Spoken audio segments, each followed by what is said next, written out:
Hi, welcome back to my channel. Today's video is an Ask Me Anything video. This is for any of you that commented either on last week's YouTube video or on my Instagram post. Today, I have a guest star that's coming in. It is, in fact, my wife. Oh, you should insert some like clapping. I don't know how to insert claps. What is your name, wife? Hi everybody, my name is Ashley Thomas. I'm Vinny's wife.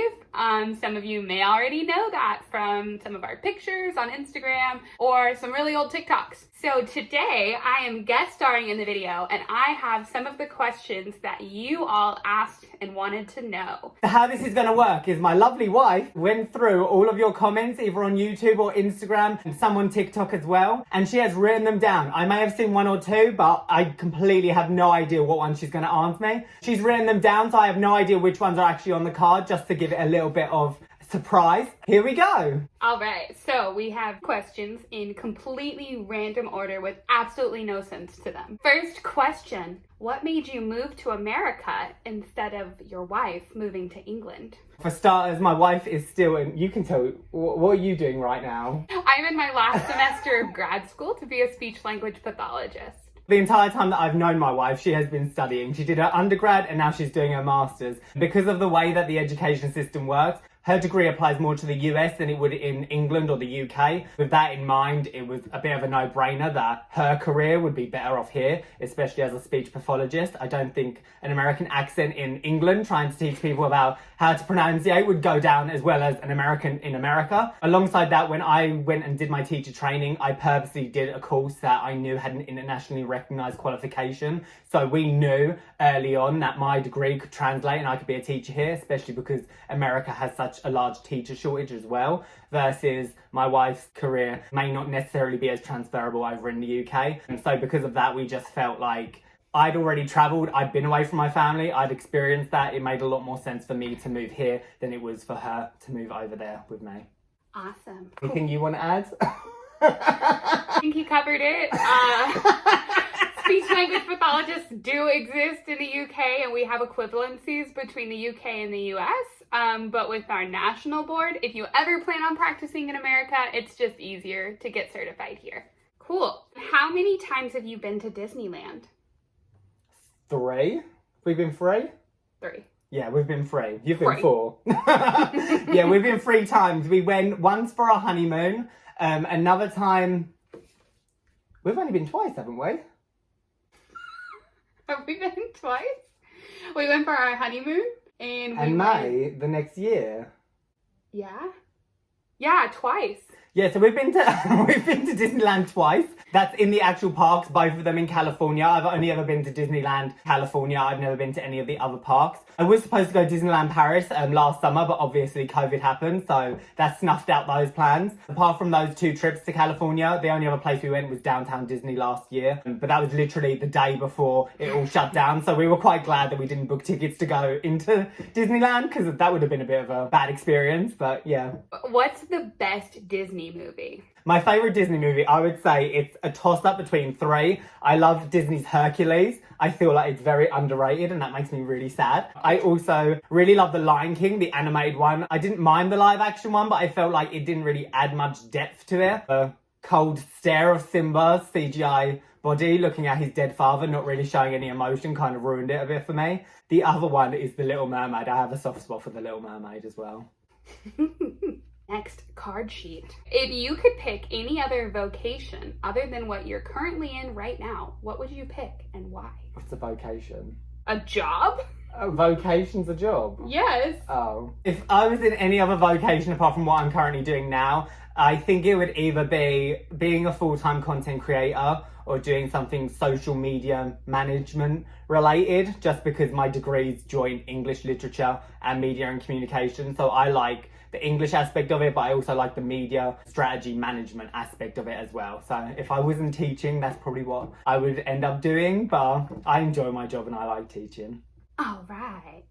Who is your favorite author and why? One of my favourite authors is John Milton. I studied him for my college A-level degree. We did Paradise Lost, which is basically an epic poem where I can't remember exactly how many books there are, but it's a really long story that's comprised purely of his elongated over dramatized poetry based on the biblical story of Adam and Eve. I really enjoy his story because he was blind when he wrote it, so all of the imagery and the really vivid language and emotions that he uses are even more intense because of that. For my exam, I had to memorize a quote, which was, "The mind is its own place and in itself can make heaven of hell, a hell of heaven." After I turned 18, my dad's all sleeved up with tattoos, and he was like, "What tattoo are you going to get next, son?" So I was just like, okay, I want a quote. What quote should I get? And then I thought, like, that's ingrained in me where I had to remember it for my exam. So I was like, I think I'm going to end up being an English teacher one day. I'm getting an English degree, so why not just get an English literature quote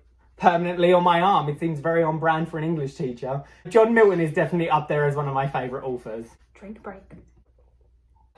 Where did your affinity for Disney come from? I like Disney from a young age. Basically, my mum left when I was quite young, and I used to really like watching Disney whenever I got sad. I quite like the fact that Disney focuses so much on underdogs, people that are downtrodden. I was very shy, very nervous and withdrawn as a child, so I liked being able to watch Disney films and seeing like the underdog will eventually like gain confidence and have friends, and it won't always be bad. So I used to watch Disney films all the time just to try and make myself feel like things would eventually get better.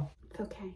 I'm editing that out. All right. Everyone's favorite question. What American accent is your favorite? My favourite American accent is definitely Southern American accent. One of my closest friends who I first met when I came over to America is from Alabama. So they have a very thick Southern accent, and their mannerisms always just make me feel really happy because it's so comforting to me, because that's one of the closest friends that I originally made when I came to America. So for me, that Southern accent always kind of reminds me of America and makes me have a bit of comfort as well, just in the fact that it reminds me of them. Go on, give us a demo. Roll Tide, y'all.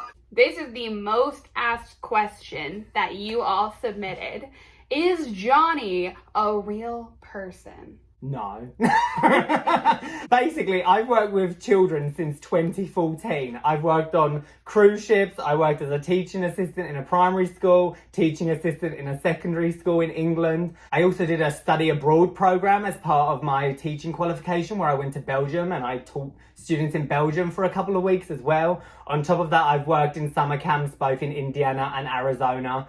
And with that, it's been a wide range of ages, as well as working as a substitute and on cruise ships with youth as well. So I've came into contact with quite a lot of students and children, even before the school that I'm currently working at now. So my videos are inspired more by my experiences as opposed to a specific student in my class right now. If anything, loads of my experiences are from students, children, experiences that I had years ago, especially right now with COVID and the pandemic.